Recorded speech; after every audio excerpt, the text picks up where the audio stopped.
యోహాను సువార్త 1వ అధ్యాయము 51వ వచనములో యేసుప్రభువారు తన శిష్యులతో చెప్పిన మాట, ఇక మీదట మీరు పరలోకం తెరవబడి ఉండుట చూస్తారు.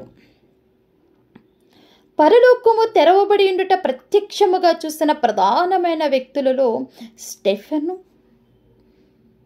పద్మస్సు దీపముని యోహాను.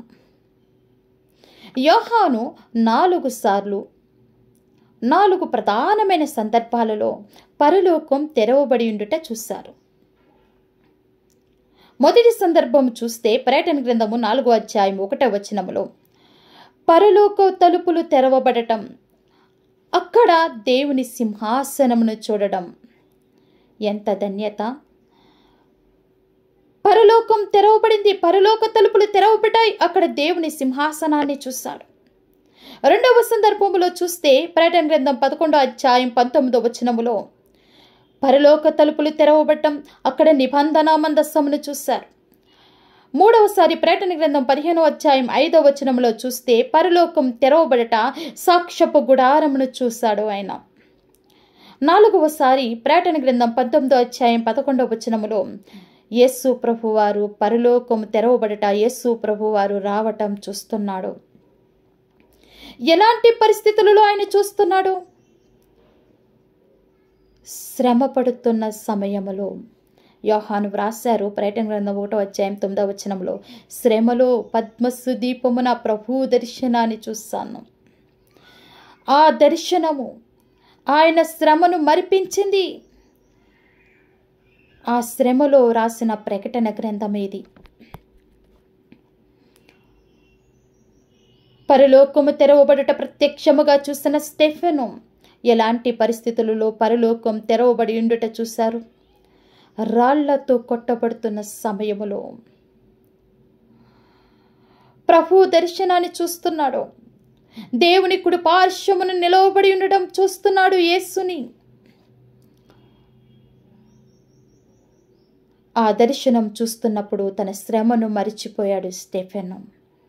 నేను పరలోకం తెరవబడి ఉండుట చూస్తున్నాను అంటాడు.